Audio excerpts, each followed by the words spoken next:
주신 하나님 말씀은 에베소서 4장 13절에서 16절의 말씀입니다.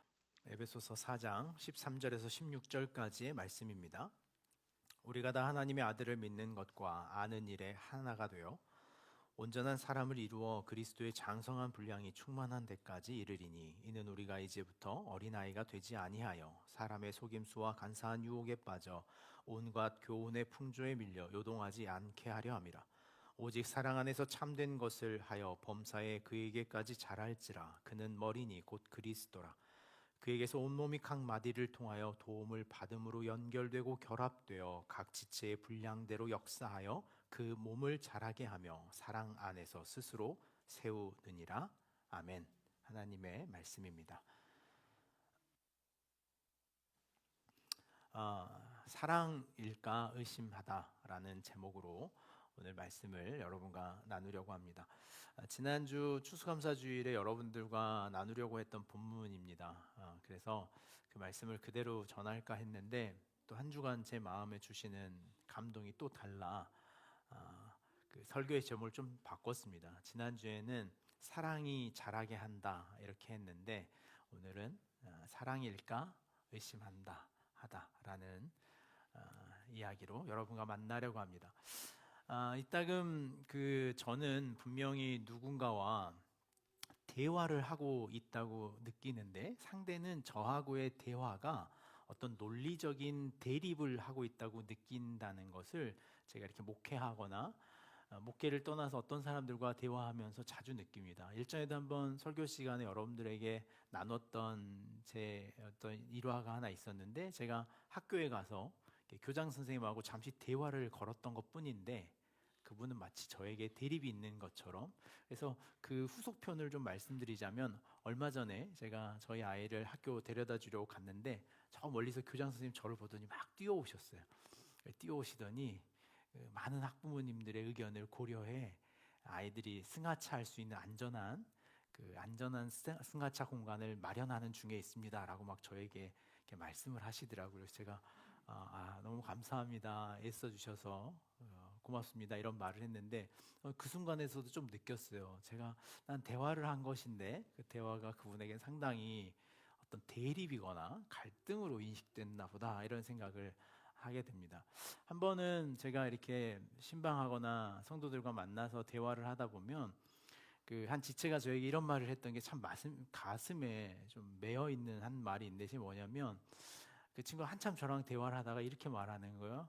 제가 목사님하고 말로 이기겠습니까? 그러는 거예요, 저한테. 그러니까 저한테 말로 해보겠냐? 그러니까 당신이 늘 말로 이기는 사람이지, 이런 이야기를 하는데, 이게 목사라고 하는 목사라고 하는 위치뿐만 아니라 저라는 사람, 박재도라고 하는 사람을 특정해서 하는 말 같아서 그게 이내 좀 마음에 응어리처럼 하나 걸쳐 있습니다. MBTI로 종종 자신을 소개할 때 저의 목회나 상담이나 대화하는 것을 보고 있다가 옆에서 T 아니냐고 이렇게 말을 해요. 근데 여러분들이 잘 알고 있는 것처럼 저는 굉장히 섬세하고 마음이 따뜻하고 누군가를 깊게 공감하고 그런 사람으로 알고 있는데 T가 아니냐 이런 질문을 받아요. 제가 어떤 그런 제 나름으로는 저는 그 오해라고 생각을 늘 하는데, 아마 제가 이제 이런 오해를 받게 되는 이유가 뭘까 스스로 이렇게 생각을 많이 했는데, 그건 뭐냐면 제가 가지고 있는 그 의사소통의 방식이 꽤나 논리적인 구조를 짜고 의사소통을 한다는 것이 문제가 아닌가 이런 생각을 합니다. 그래서 꺼주시겠어요?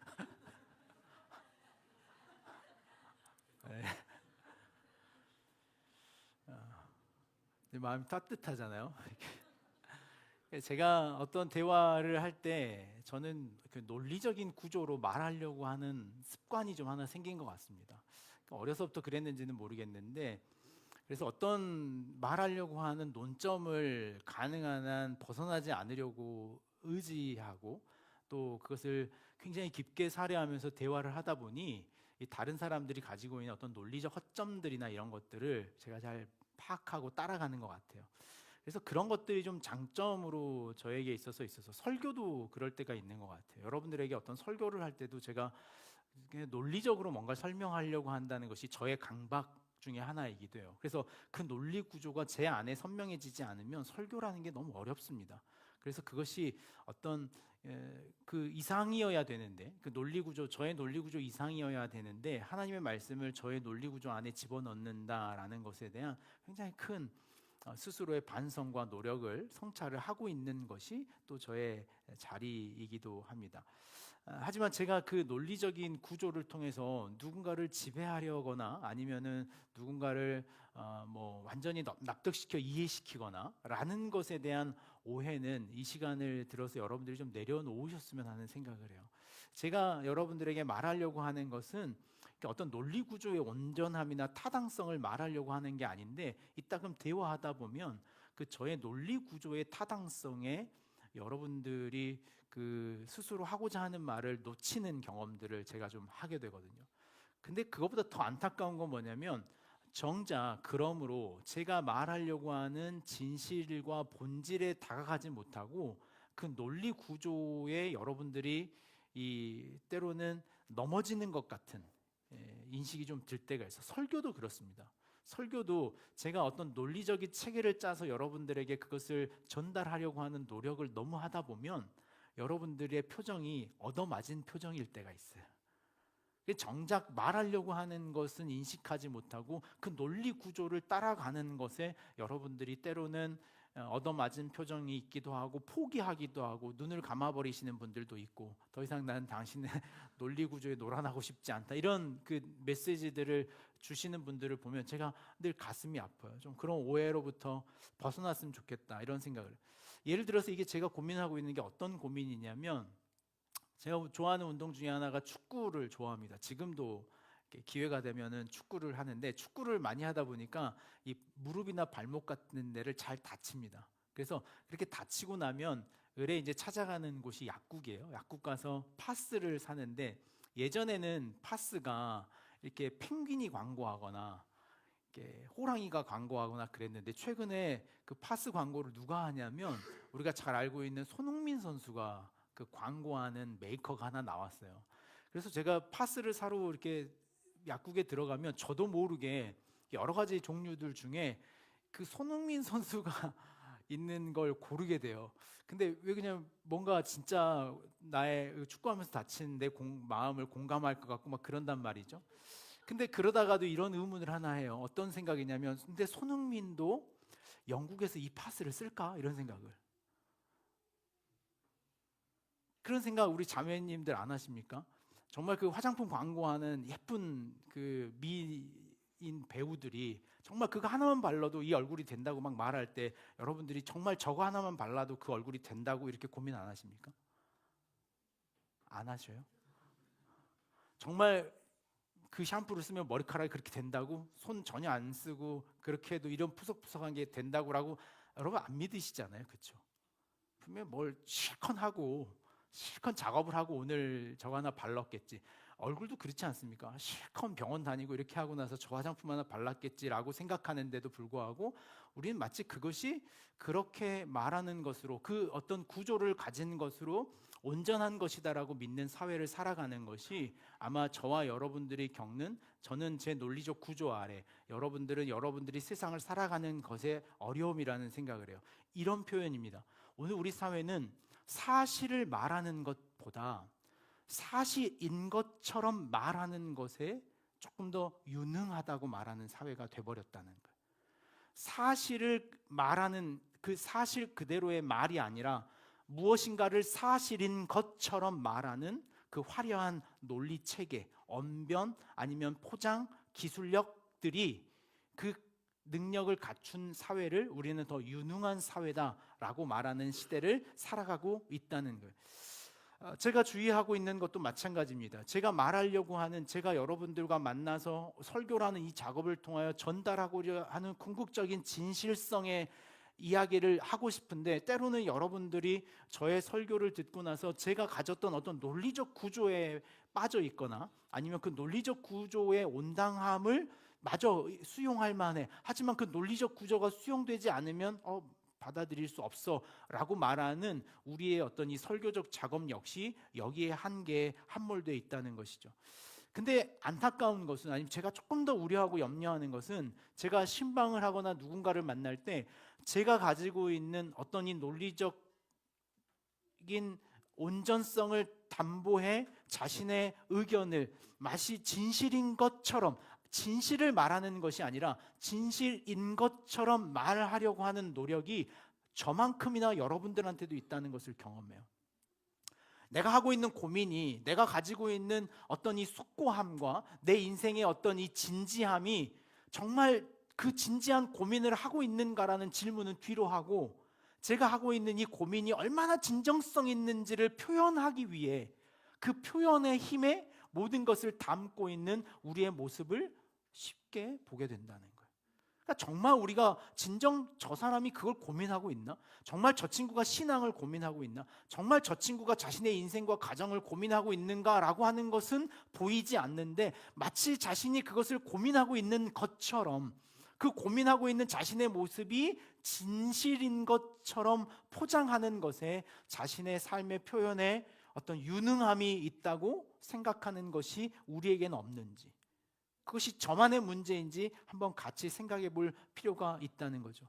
복음의 진실성보다는, 그러므로 교회가 복음이 가지고 있는 예수 그리스도의 진실성보다는 사회적 수많은 가치들이 가지고 들어와 그것이 진실해 보이도록, 참인 것처럼, 온전한 것처럼 그것을 신앙과 옷 입혀 신앙 위에 채색해 자신이 신앙적 유능한 사람인 것처럼 신앙하고 있는 것은 혹 우리의 모습이 아닌가라는 생각을 하게 된다는 거죠.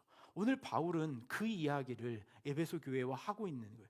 너희들이 말하려고 하고 있는 정말 진실한 것을 말하는 것이 아니라 진실된 것처럼 말하고 있는 그 거짓된 자기 포장이 얼마나 우리를 불행하게 만든 것인지를 보자는 거예요. 오늘 14절 말씀을 같이 다시 보실까요? 14절 말씀을 함께 한번 읽겠습니다. 이는 우리가 이제부터 어린아이가 되지 아니하여 사람의 속임수와 간사한 유혹에 빠져 온갖 교훈의 풍조에 밀려 요동하지 않게 하려 함이라.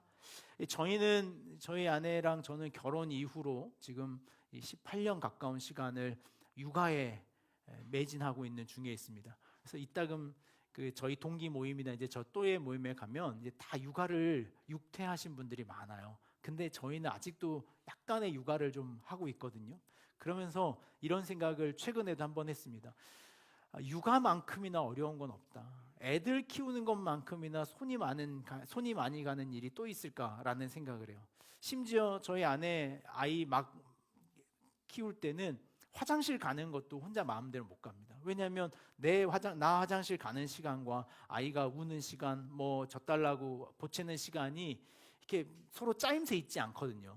엄마 화장실 갔다 올 동안 넌 울면 안 된다라고 했을 때 이 아이들이 기다리는 게 아니라 상관없어요. 그러니까 화장실 문 열어놓고 모든 삶의 시간과 상황을 이 아이에게 맡겨야 하는 것이 아이를 키우는 일이에요. 오늘 바울은 그 이야기를 하는 거예요. 어린 아이를 키우는 것. 마치 신앙 안에 있는 우리의 모습이 그 어린 아이를 키우는 것처럼 손이 많이 가는 아이들처럼 우리의 삶이 살아간다는 거예요. 근데 그 손이 많이 가는 아이들의 특징이 하나 있는데, 그게 뭐냐면 오늘 앞서 이야기했던 것처럼 그 아이들이 자기 논리의 진실성을 가지고 때로는 부모에게 자신의 옳음을 주장할 때가 있는 이 모습이 어린 아이 같다는 거예요. 좀 더 구체적인 예를 들어볼까요? 저는 이제 저희 막내하고 요즘에 이런 싸움을 너무 많이 하고 있는데요. 이 아이가 정말 많이 걸어오는 싸움이 그런 거예요. 이제 핸드폰 내려놓고 공부 좀 하자. 저희 막내한테 그래요. 그럼 저희 막내가 저한테 네 알겠습니다 아버지 그렇게 하겠습니다 라고 하지 않아요. 이 아이는 자신의 논리적 참된성을 가지고 저에게 덤벼듭니다. 뭐라고? 아빠도 핸드폰 하잖아 지금. 내가 왜 해야 되는지에 대한 어떤 진실성의 문제로 들어가지 않고 아빠도 지금 핸드폰 하잖아 하는 거예요. 맞는 말이에요. 그래 나도 하고 있으니까 너도 하자. 그럼 제가 그래요. 그럼 아빠가 나가서 일하는 것처럼 너도 나가서 일해 그래요. 그럼 그 똑같은 유치한 대화를 하는 거예요. 그럼 저희 아내가 이제 좀 누워 자 그러면 아내가 아이에게 도아에게 그러면 그래요. 엄마도 안 자고 핸드폰 하잖아. 그러니까 자기도 누워서 하겠다는 거예요.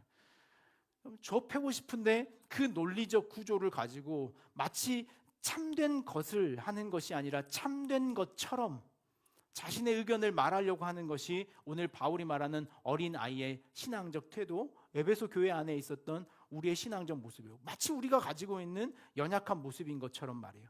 진실의 본질, 정말 진리와 본질적 사고로 우리의 삶을 끌고 가려고 하는 노력은 하지 못하고 그것을 자신의 논리적 구조 안에 참인 것처럼 포장하려고 하는 자신의 잘못된 자기 이해, 어쩌면 이 본성상 어린아이라고 바울이 말하는 것은 그 자기 변증이라고 하는 자신의 모순에 빠져 있는 것, 참된 것을 말하는 것이 아니라 참된 것처럼 말하고 있는 모습이 바울이 14절에서 말하는 사람의 속임수와 간사한 유혹에 빠져 온갖 교훈의 풍조에 밀려 요동하는 어린아이의 모습이라고 우리는 볼 수 있는 거죠.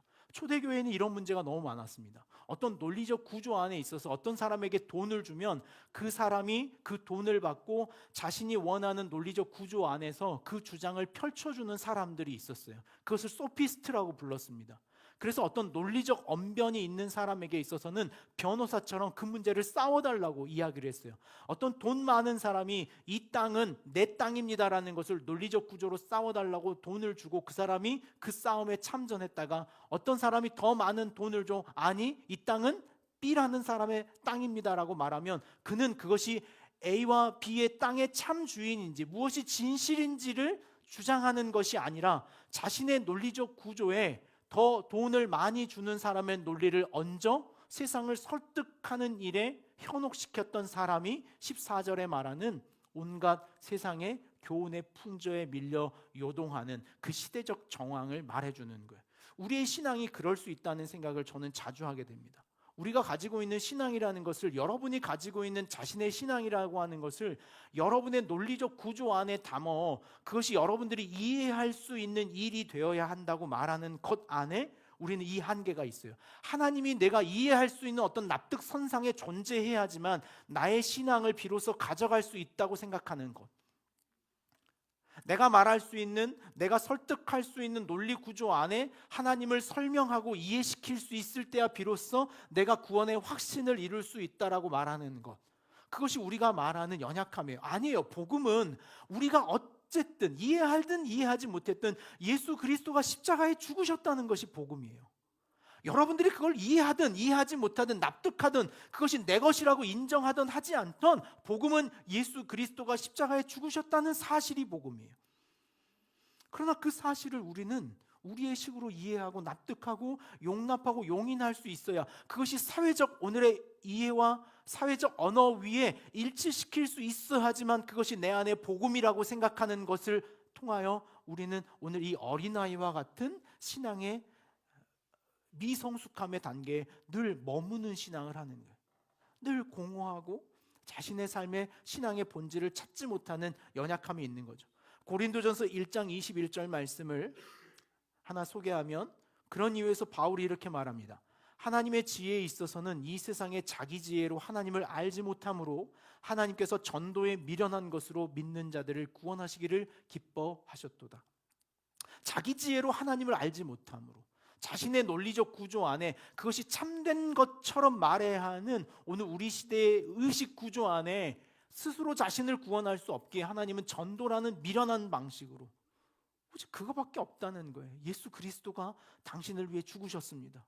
그것이 여러분을 다시 살게 하실 것입니다 라는 이 복음의 원복음의 너무나 미련한 것, 더 이상 설명할 수 없는 것, 더 구체적으로 설명해 주라고 말해도 더 이상 설명할 것이 없는 것, 그러므로 우리의 모든 신앙은 결국에 이 한 지점에 일치한 사람들이에요. 그거보다 더 가질 수도 없고 덜 가질 수도 없는 것이 우리의 신앙입니다. 혹시 여러분들 중에 이 신앙의 깊이가 예수 그리스도가 나를 위해 죽으셨다는 사실 그 이상을 담을 수 있는 분이 있으십니까? 그 이상을 누리기를 원하시는 분들이 있습니까? 아니요. 우리는 그 지점에서 모두 동일한 사람이라는 것을 잘 알아야 돼요. 우리가 어떤 신앙의 논리적 자기 고백과 이해가 부족할지라도 내 안에 예수 그리스도가 나를 위해 죽으셨다는 그 사실, 그 실제적 구원의 경험, 단순함 한 가지면 우리의 신앙은 온전하다고 말할 수 있는 것이고 아무것도 없는 부족함이라고도 말할 수 있는 것이 우리의 신앙이라는 거예요. 바울은 15절 말씀에 연결하여 이렇게 고백합니다. 우리 15절 말씀도 같이 한번 읽겠습니다. 오직 사랑 안에서 참된 것을 하여 범사에 그에게까지 자랄지라. 그는 머리니 곧 그리스도라. 참된 말을 하여 그에게까지 자라가라. 사랑 안에서 참된 것을 하라라고 하는 개념을 오늘 저는 좀 이렇게 이야기해 보려고 합니다. 우리가 참된 말을 한다는 게 어떤 말일까요? 여러분들 참된 말을 한다는 게 여러분 스스로는 어떤 개념입니까? 참된 말을 한다? 무엇이 참된 말일까요? 바울의 권면 안에 등장하는 참된 말이라고 하는 것이 어떤 한 현명한 세상이 말하는 처세술이거나 타인을 납득시킬 수 있는 구조적인 어떤 논리적 구조, 오늘 이걸 말하는 것이 바울이 참된 말이라고 표현하는 것일까요? 내가 세상에서 가지고 있는 가치 체계와 오늘 우리 시대의 어떤 흐름들을 선명하게 가지고 있는 그것. 요즘에 제가 하는 영상을 봤는데 거기에 그리스도인들은 아주 오래된 영상인데 그리스도인들은 주식 투자를 해도 되는가라는 질문에 대한 답변이었어요. 근데 최근에 영상이 연결해서 나왔어요. 주식이 떨어지고 코인이 막 올라가니까 그리스도인은 코인을 가져도 되는가? 그 밑에 답글이 있었어요. 가질 수만 있으면 갖자. 비싸서 못 산다. 막 이렇게. 온통 세상은 막 그래요. 코인을 가질 수 있는가? 심지어 이런 이야기도 해요. 그리스도인들은 요가를 해도 되는가? 마음 명상을 해도 되는가? 이런 질문들이 막 그 안에 있어요. 저는 그것이 본질적으로 우리가 오늘 우리 시대가 어떤 너무 종교를 담론화하고 있는 것은 아닌가라는 생각을 해요. 그것이 옳은가 그른가?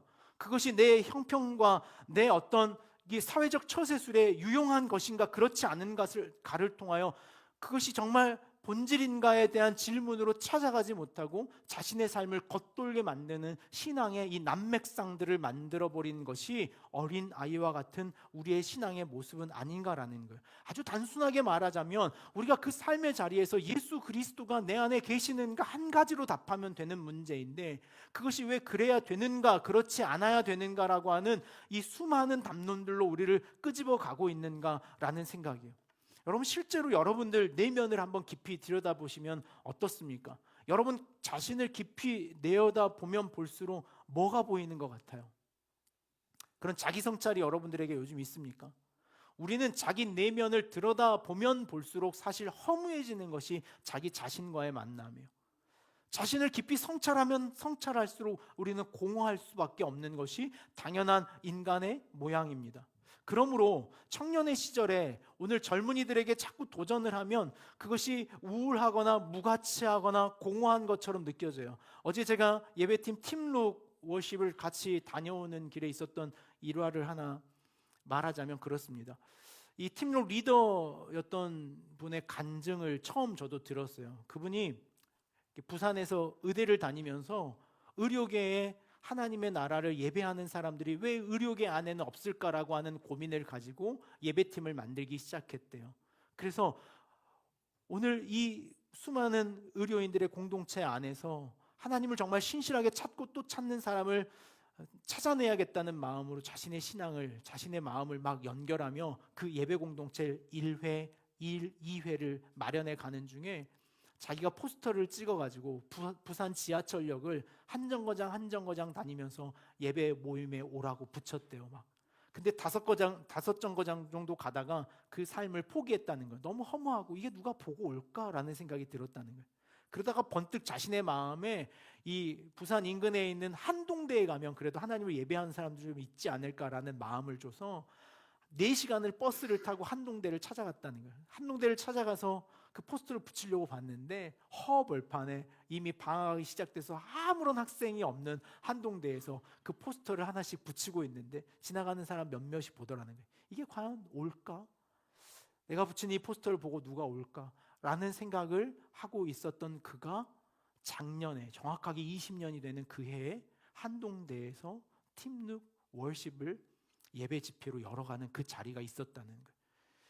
20년이라는 시간이 막 지나 자신의 삶을 고백하는 거예요. 그러면서 차를 타고 오면서 그래서 우리 마침 제 차에 그 제가 꿈꾸는 다음 세대들이 있어요. 유민이, 호연이, 의진이, 서진이 이렇게 차를 타고 오면서 그 어제 메시지가 그런 거예요. 당신은 하나님이 찾는 한 사람입니다, 이런 거였거든요. 제가 막 그랬어요, 결기 있게.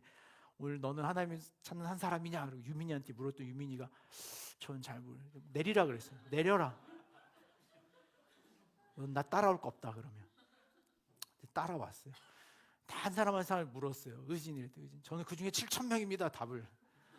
7,000명 중에 한 사람입니다. 서진이한테, 서진이 너, 그때 서진이가 그러네요. 저는 제가 20년 후에 그런 이야기를 할 수 있을까요? 20년 후에 그런 이야기를 할 수 있을까요? 그래요. 그게 우리 젊은이들의 공허함인 것 같아요. 만들어지고 다 완성된 사람들 앞에 정말 빛나는 것이 내 인생에 없는 것처럼 느껴지는 젊은 시대의 공허함이 있는 것 같아요. 우린 초라해 보이는 것 같아요. 지금의 나는 저 앞에 서 있는 사람에 비해 너무 할 말이 없는 초라한 인생인 것처럼 느껴지는 것이 너무나 당연해요. 그게 우리 성찰이에요.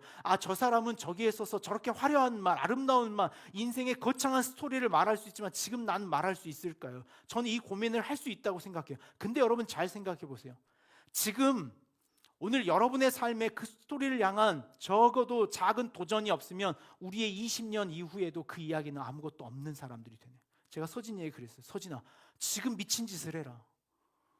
지금 엉뚱한 짓을 해라. 그러면 20년 후에 오늘의 이야기를 말할 수 있는 사람이 될 거다. 거기 있는 친구들 그 말을 막 진지하게 하고 있는데 박호인 전화를 받는 거예요. 띠리링. 누가 막 혼냈던 거야. 누가 민준이가 전화한 거 아니야 그때. 혼내더라고요.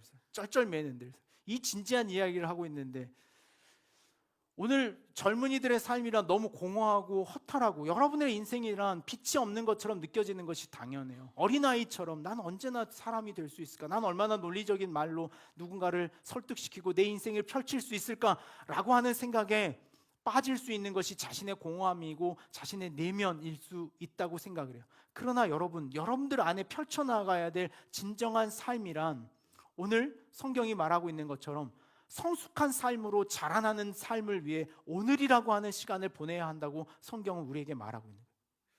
자기 안으로 점점 침착해 들어가고 있는 자신의 내면의 그 한탄과 허무함의 공허함으로 들어가는 것이 아니라 정말 진정한 자기 삶을 살아가라는 거예요. 오늘 이 말씀 안에서 제가 발견했던 한 가지 어린아이의 특징이 있다면 그것을 우리식으로 조금 우리가 알고 있는 용어로 바꾸자면 그건 나르시시즘인 것 같아요. 자기애. 오늘 우리 시대에 살아가는 어린아이와 같으면 나르시시즘, 자기애에 빠져있는 크리스찬이라고 생각해요. 자기 사랑에 빠져있고 자기 연민에 빠져있는 크리스찬. 끊임없이 자신을 집착하고 그 집착의 정도가 너무나 심해 타인하고의 관계를 방해할 만큼 자신을 집착하고 있는 자기 집착성 말이에요. 인간이라는 본연적으로 관계적 존재인데 그 자기 집착에 함몰돼 타인하고의 관계를 방해하고 그 타인하고의 관계가 끊어질 만큼 자신을 집착하고 있는 그 집착성을 깨닫지 못하는 자기 집착성이 오늘날 우리 시대의 그 논리적 함몰이며 한계이며 자신을 참된 것처럼 포장하고 있는 위선이라는 생각을 해요. 이상화된 자기 자신, 내가 꿈꾸고 있는 자기 자신, 아니면 고정화된 자기 자신에 함몰돼 그 내가 꿈꾸는 무엇이 이루어지지 않는 자기 자신과 나를 고정시킨 자신의 모습에 자신을 함몰시켜 그 이상을 벗어나지 못하고 있는 그 고정된 자기와 이상화된 자기를 살아가고 있는 것이 크리스찬이라고 하는 종교와 맞물려 버리면 최악이에요. 여러분. 마치 기독교 신앙이 그 자기 신념과 자기 사랑을 자신의 신앙인 것처럼 그것이 참된 것처럼 포장하기 시작하면 그건 너무 어려운 사람이 되는 것 같아요. 그건 누구도 깨트릴 수 없는, 변화시킬 수 없는 한계의 영역에 머물러 버리는 어린 아이의 모습이 되는 것 같아요.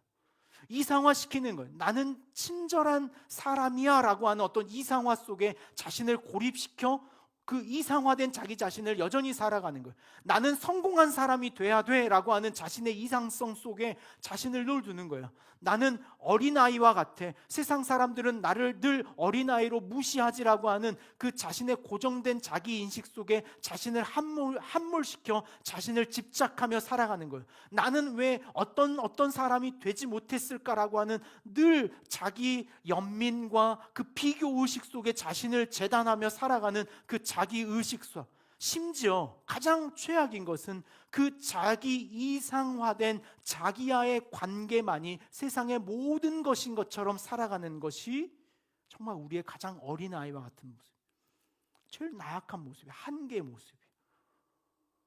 타인과 관계하는 것이 아니라 그 이상화된 자기 자신과의 관계가 세상의 모든 것인 것처럼, 마치 그것이 빼앗기면 모든 것이 상실되는 것처럼 그 자기 자신과의 관계에 함몰되어 살아가고 있는 사람들을 너무 많이 보게 되는 거예요.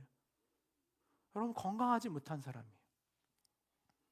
그 자기 집착, 그 진정한 자기 연민이 얼마나 수많은 타인과의 관계를 위협하고 있는지 우리는 잘 몰라요.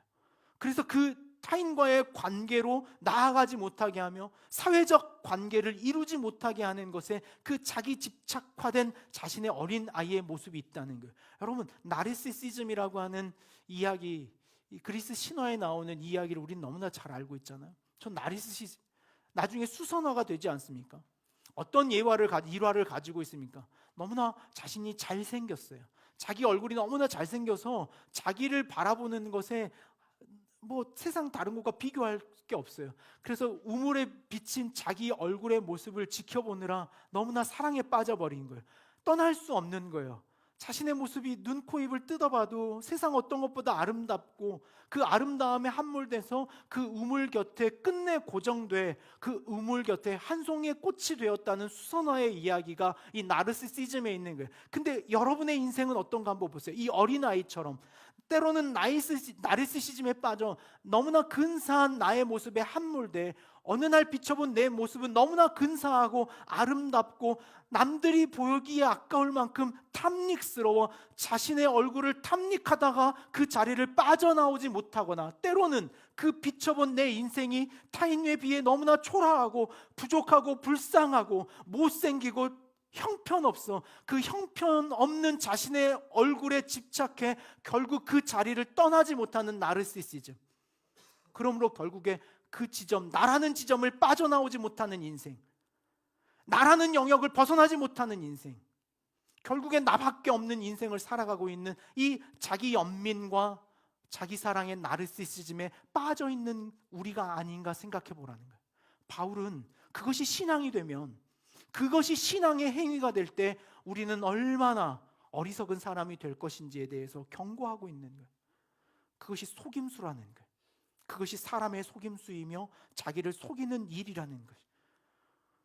오늘 그 어긋난 자기 사랑, 타인을 비추어 자신을 보는 것이 아니라, 하나님과의 관계를 비추어 자기를 보는 것이 아니라 그저 나라고 하는 존재, 내가 제일 중요하지, 다른 사람 뭐가 필요해, 일단 내가 편한 게 중요하지, 내 마음이 앞서지라고 하는 그 자기를 벗어나지 못하는 나르시시즘에 빠져 있는 거예요. 자기에 몰두하느라, 자신의 탐닉하느라, 자신에게 자책하느라 빠져 있는 자기 자신으로부터 벗어나는 것, 오늘 우리에게 요구하고 있는 거예요. 그것이 그 논리적 구조에 함몰되어 정말 진실성과 진리를 이야기하지 못하는 우리 자신. 여러분, 생각해 보면 우리 삶이 겪고 있는 수많은 문제들은 결국 이 문제예요. 나르시시즘, 자기애에 빠져 있는 나예요. 자신의 삶을 수정하지 못하고 어디로 가야 한다는 길의 이정표를 알고 있음에도 불구하고 그 목적을 향하여 자신의 삶을 살아가지 못하는 것은 결국에 자기애에 빠져버린 자신의 인생이에요. 이미 나를 고정시켜버린 나 자신의 고정화된 나의 인식이에요. 나를 이미 어떤 이상화된 존재로 만들어 그 이상을 이루는 이상성 속에 두고 현실의 나와 그 이상의 나의 괴리감을 연결하지 못하며 살아가고 있는 그 함몰된 인생을 살아가는 우리예요. 언젠가 한 청년을 만나서 이런 생각을 했어요. 자신이 꿈꾸고 있는 것은 아름다운 굉장히 유명한 음악가가 되는 거래요. 자신은 음악을 전공했다는, 음악을 공부하며 음악을 막 준비하고 있는데 그 음악을 자신이 하기만 하면 세상이 다 알 것 같아서 지금의 현실을 놓고 음악으로 갈 수가 없대요.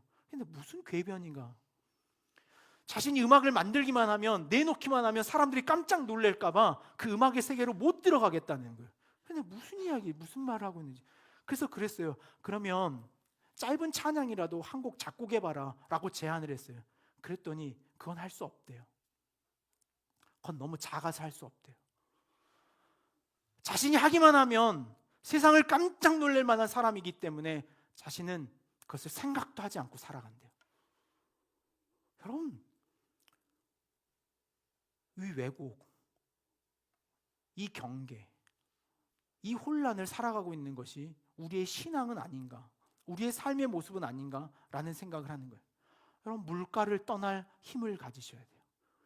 나라고 하는 그 나를 바라보고 있는 나르시시즘의 물가를 떠날 수 있는 힘을 갖는 것, 여러분, 그것이 오늘 바울이 말하고 있는 성숙이라고 하는 힘이에요.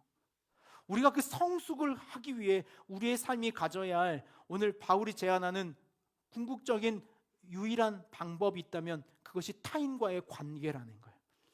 16절 말씀에 보면 그에게서 온몸이 각 마디를 통하여 도움을 받음으로 연결되고 결합되고 각 지체의 분량대로 역사하여 그 몸을 자라게 하며예요.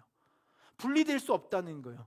그것이 각각 자기의 신의 나르시시즘에 빠져있는 독립적인 하나가 아니라 그것이 분명히 삶의 관계 안에 펼쳐질 때, 그 관계적 영역으로 들어갈 때 그 관계는 우리를 도울 것이며, 관계는 우리를 자라게 할 것이며, 관계는 우리를 돌아보게 하는 힘이 있다라고 말하는 것이 관계가 말하고 있는 중요한 가치와 힘이라고 하는 거예요.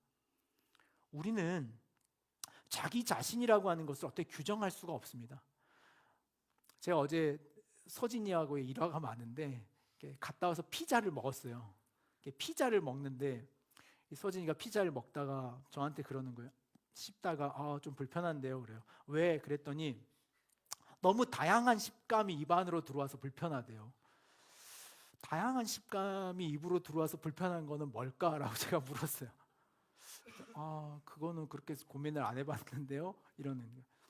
왜 다양한 식감이 입 안으로 훅 들어오면 불편하니? 라고 했더니 자기는 김치는 김치의 식감을 가져야 하고 밥은 밥의 식감을 가져서 예상할 수 있는 것들이 들어와야 되는데 예상할 수 없는 것이 들어올 때 불편하다는 걸 이제 알았다는 거예요. 그래서 그래, 좋다.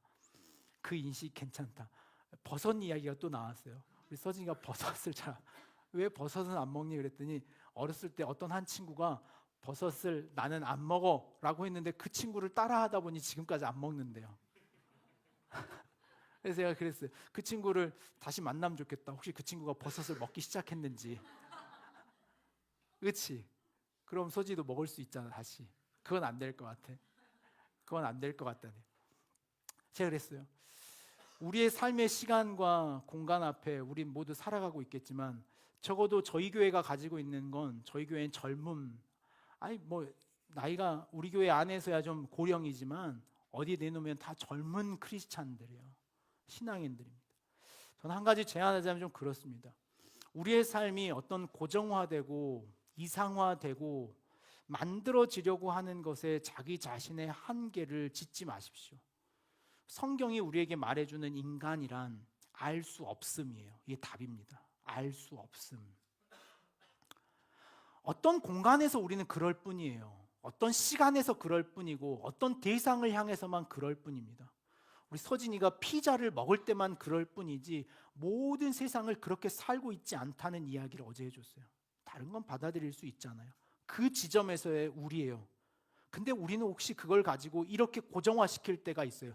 난 그런 걸 불편하게 하는 사람이니 모든 상황에서 그것을 적용할 거야 라고 하는 것만큼이나 오늘 이 자기 함몰에 빠진 어린아이 같은 인생이 됐어요. 그건 거기에서 그런 거예요. 그 상황에서 우리는 그럴 수 있는 거예요.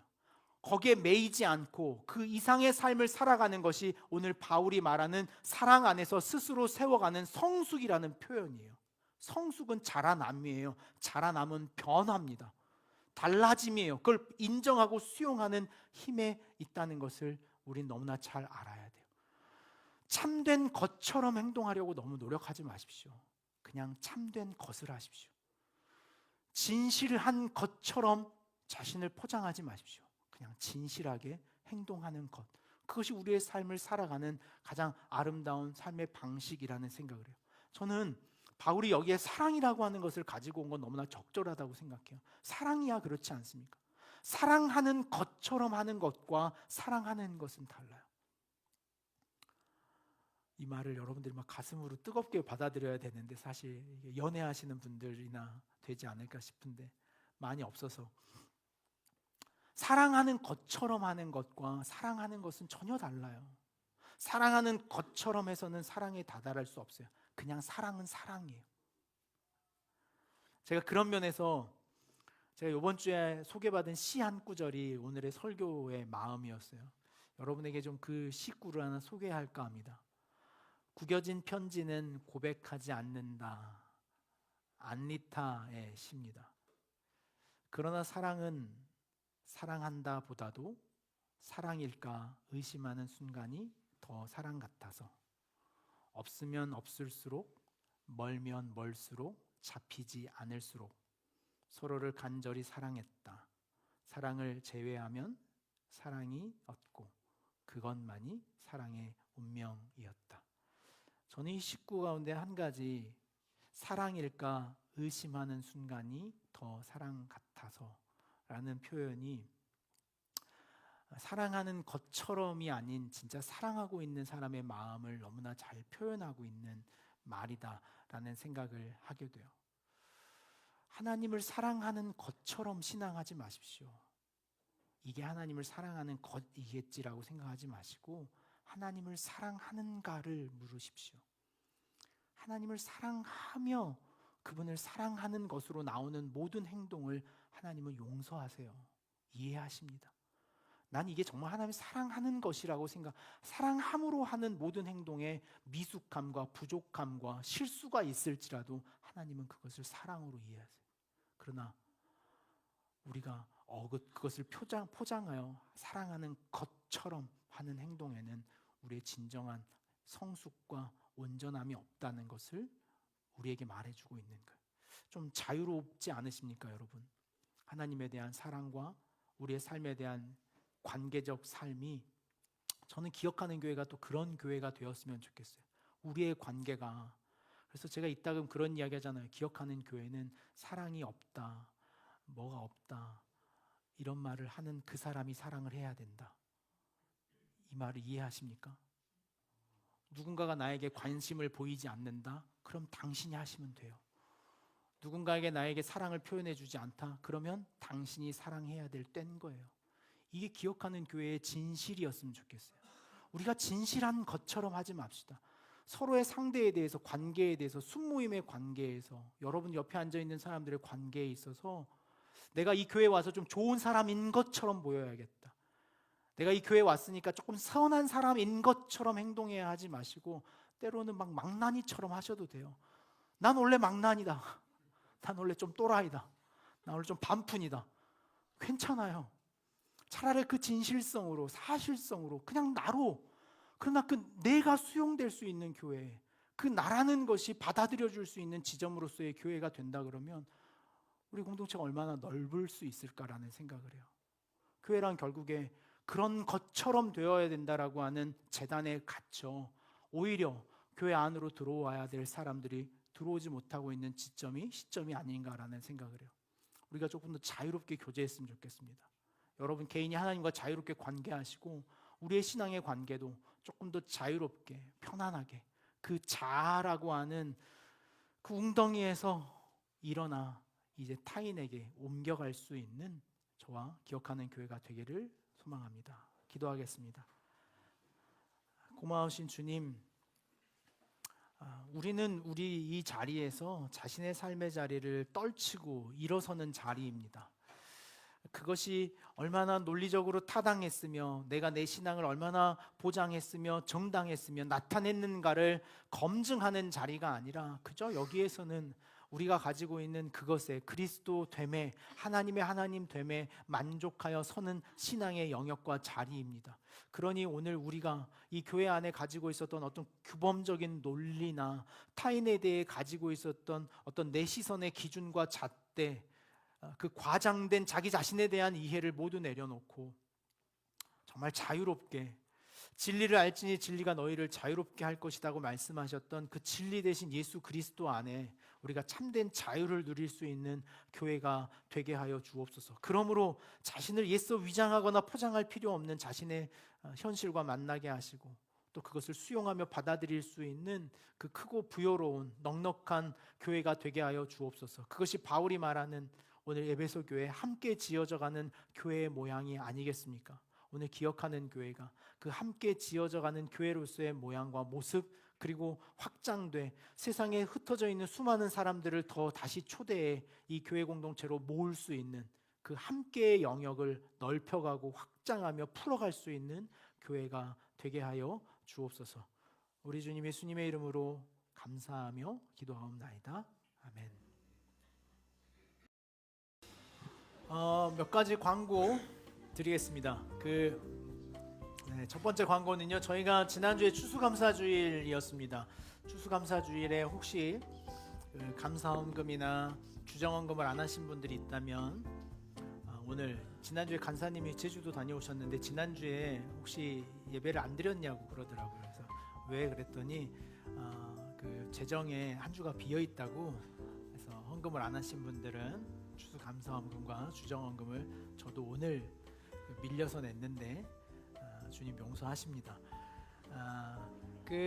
저희가 페이스뱅크를 계속 모아오는 중에 있는데요. 이번에 추수감사주일에는 저희가 라이프 호프라고 하는 기독교 크리스찬 자살 예방 기관에 100만 원을 후원을 했습니다. 그리고 제가 아마 12월 첫째 주에 그 라이프 호프 행사가 있을 텐데 우리 교인들도 좀 마음을 같이 모아 참여해 보시면 어떨까 이런 생각을 합니다. 오늘 예배 후에 카자흐스탄 선교팀 모임 첫 모임입니다. 오늘 첫 모임에 빠짐없이 좀 다 참여하셔서 팀빌딩 시간이니까요. 저희가 그때 한번 공표를 했어요. 모임에 빠지면 못 가는 걸로 하자. 우리가 다 같이 걷어서 갈 필요가 있겠냐. 그래서 아주 단호하게 이번에 좀 신앙 훈련을 같이 세워서 갈 마음입니다. 그래서 빠짐없이 참여하시고 벌써 제가 전도 훈련하고 도방전도 여기서 해야 갈 수 있다 그랬더니 벌써 겁을 먹는 지체들이 있더라고요. 그래서 해보면 할 수 있다 이렇게 권면하고 세워가는 중에 있습니다. 저희가 이번에 성탄절을 맞이하는데요. 성탄절 예배가 좀 특별하게 드려집니다. 여러분들이 꼭 기억해 놓으셔야 될 게 성탄절 12월 25일 날 예배 시간입니다. 저희가 예배 일정과 시간을 ACC 뒤편에 있는 그라운드 4라고 하는 저희가 외부 시설을 빌려서 성탄 예배를 이번에 드립니다. 저희가 큰 방향성은요, 우리의 예배가 세상 사람들이 있는 곳으로 찾아가 드려지기를 바라는 마음으로, 거기가 사람들의 왕래가 보이는 통유리창으로 된 그 카페거든요. 지금은 이제 그냥 카페가 아니라 공간을 대여하는 곳으로 사용하고 있는데, 그곳에서 저희가 예배하고 그 예배의 자리로 우리를 이제 여러분들 또 초대하실 분들을 초대할 계획인데, 저희가 한 200명 정도 올 것 같다는 목표로 하고 있습니다. 그래서 여기 계신 분들이 모시고 와야 돼요. 그래서 성탄절 25일 날 성탄 예배의 자리로 여러분들 좀 같이 초대해서 오셨으면 좋겠습니다. 우리 이번에 청소년들이 학교로 가서 그래서 전도하거든요. 학교 앞에. 그래서 호연이가 광고 다니는데 광고 앞에서 자기 학교 학생들 앞에서 전도하기로 했어요. 얼마나 큰 오늘 설교처럼 유민이가 이번 수피아 졸업하지만 수피아 학교 앞에서 이렇게 후배들하고 친구들한테 전도하고 이런 거. 서진이 조대 출신이어가지고 조대 가기로 했어요. 조대부고 가서. 네? 아닌가요? 조대 맞죠? 네. 그래서 저희가 각각 흩어져서 복음의 열정들을 이번에 좀 쌓아서 성탄 예배를 드리려고 합니다. 기억해 주시면 좋겠어요. 그리고 저희가 이 일을 위해서 한 2주 정도 버스킹을 계획 중에 있습니다. 그래서 저희 예배팀뿐만 아니라 그때는 전교인이 같이 가서 저희가 전도했으면 좋겠어요. 그래서 전도지를 이번에 2,000장 정도 저희가 만들 계획. 작년에 우리 누리 집사님이 전도를 너무나 잘해가지고 화음이랑 나와가지고 그래서 아직도 그 간증을 해요. 그러니까 작년에 그 일을 안 했으면 평생 간증이 없을 텐데 살면서 처음 누군가에게 전도지를 나눠줘 봤다고 이러더라고요. 그래서 이번에 좀 그런 계기로 우리 모두가 자리에 좀 해주셨으면은 좋겠습니다. 오늘 유민이가 생일이고 수능 기도해 주셔서 감사하다고 아래에 떡을 좀 준비해 주셨어요. 그래서 오늘 식사 없는 주일인데 여러분들 좀 간식하시면 좋겠고, 어제 우리 김치는 가져왔는데 혜환 형제는 어디 있는지 제가 예배를 시작하면서부터 김치를 싹 버려버릴까 이런 참아야죠. 우리 혜환이는 어디 있는 걸까요? 집에 갔다고? 집에 지난주도 가고 또 갔네. 집에 갔답니다. 집에 갔으면 다행인데 아무튼 그래서 혜환 형제 가정에서 3년째 저희 그 봉사해주고 계세요. 그래서 시골 이렇게 직접 기른 배추에 직접 다 농사지은 것들로 해서 11통이나 주셨어요. 그래서 어제 김치를 잘 가지고 와서 오늘 저희 교회 김치 냉장고가 몇 개 없어서 좀 가지고 가실 수 있는 분들은 보관해 주시면 저희가 찾아서 쓰도록 하겠습니다. 네, 광고는 마쳤는데 제가 소개할 분들이 있어요. 네? 뭐 하실 일? 지혜집사님 분명히 했는데 안 했다고. 네. 카톡이라도 저에게 해주세요. 제가 할게요. 제가 특별히 소개할 두 형제가 있는데 제가 어제 도전을 했더니 하나님이 찾으시는 사람이냐라고 했더니 네라고 반응하고 뭔가 엉뚱한 짓을 하기로 결단한 한 두 형제가 있어서 제가 좀 소개할까 합니다. 우리 서진이하고 호연이하고 네.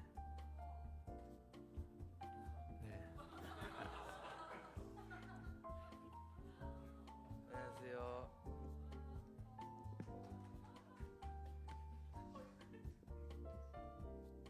마이크 켜졌나요? 그 다른 게 아니라요.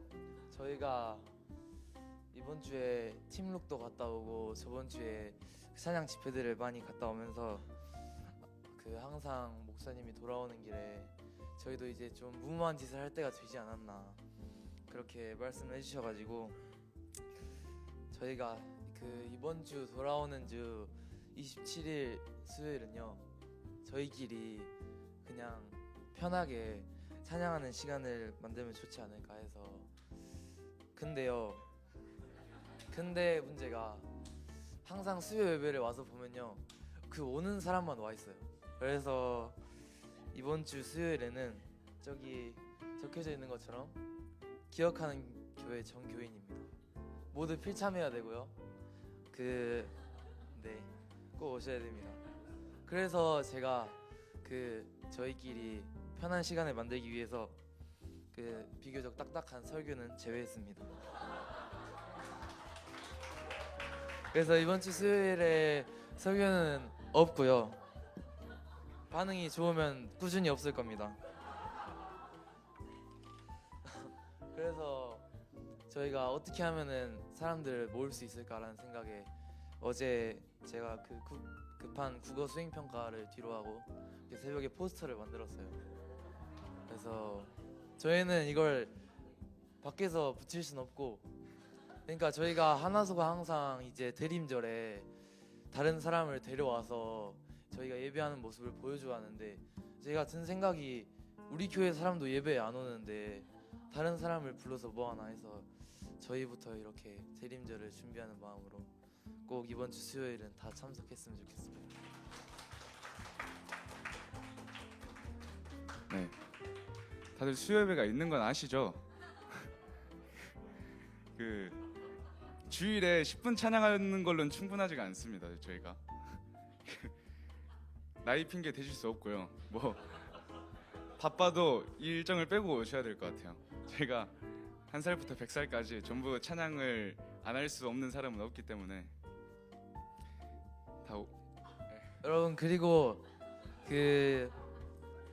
항상 서진이 형한테 듣는 말이 있는데, 저희한테는 주일 오전 시간과 수요일 오후 시간은 없는 시간입니다.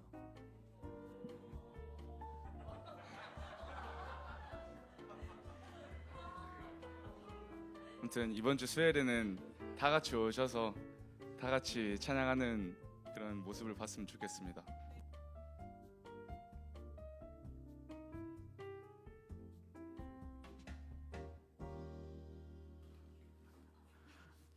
그냥 마무리해도 될 것 같은데 안 가고 앉아 계셔가지고 셔틀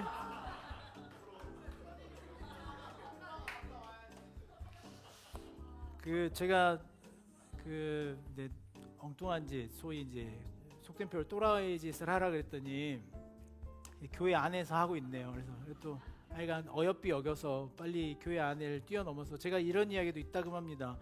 그 서진이나 이렇게 의진이나 이렇게 예배 인도의 꿈을 꾸고 있는 지체들한테 지금까지 모은 사람은 내가 모은 사람들이다. 그러니 내 사람 갖고 너네들 재미 보려고 하지 말고 너네 예배자 너네들이 모아라. 제가 이런 도전을 하거든요. 맞는 말이죠. 너네들이 모아. 여기 있는 사람 갖고 이렇게 하지 말고 밖에서 너네들 시대에 너네 사람들을 모아야 된다. 이런 도전을 하고 있는데 감사한 일이에요. 여러분 어제도 예배 오시고 가보니까 정말 그렇게 예배하는 열정 있는 사람들이 있다는 게 제가 이번에 지난주 목요일 와면서 청년들 서가지고 예배하는데 진짜 막 다른 교회 공동체 부럽지 않게 막 정말 뜨겁게 예배하고 찬양하는데 이제 그 모습을 뒤에서 아빠처럼 이렇게 사진을 그걸 찍었거든요. 막 손들고 막 눈물 민중이 감 난리 나요. 여러분 민중이 진짜 울고 막 김재승 막 하고 찬양이 막 뛰고 막 우리 어제 시연이가 그러는데 의진이 오빠는 손을 이렇게 해가지고 위로 높이 들었는데 팔이 왜 안 아플까 이런 고민을 자기는 계속 저 오빠는 왜 계속 팔을 들고 있는데 안 아플까 다 위에서 하나님 잡고 있다 그랬어요. 제가 하나님 위에 잡고 있어. 너는 안 들어서 모르지 해봐 그랬더니 자기는 근데 제가 그런 생각 우리가 얼마나 이런 뜨거운 예배자들과 함께 하고 있는가 이게 우리 영광이다 이런 생각을 했는데 참 기쁨인 것 같습니다. 잘 할 수 있도록 했으면 좋겠어요. 또 한 가지 그 아쉬운 소식 은찬이가 앞에 와서 오늘 저기 앉아있길래 약간 슈퍼맨처럼 앉아있었잖아. 오늘까지 예배하고 잠시 서울 가서 미국에 있다가 얼마 안 있었는데 다시 서울로 가서 이제 서울에서 배우고 이렇게 준비해서 이렇게 꿈꾸는 젊은이가 되겠다고 한번 일어나서 그래도 인사 한번 하시죠. 네.